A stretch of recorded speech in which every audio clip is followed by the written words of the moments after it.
8 Möglichkeiten für das Aufleben. Der Gärtner bei den Gräs. Der Mürke, der springt von Sküb. Der Koch gibt Lepel auf. Und der Turne verreckt. Der Elektriker, der kriegt einen Schlag. Und der Pastor, der segnet das Zeitliche. Hä? Der Spachtelfabrikant, der grabt auf. Hä? Der Schaffner, der legt den Leer Zug. Der Beamte, der entschlüpft sanft. Der Religiöse, der muss dran löben. Der Spanne, der ist weg vom Fenster. Ein Gemüsehändler, der kickt so Radieschen von unten an. Der Optiker schlut für immer sein Augen.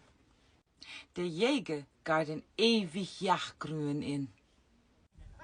Der Putzfrau, der fegt nooit weer. Der Autohändler, der kommt ohne Raum.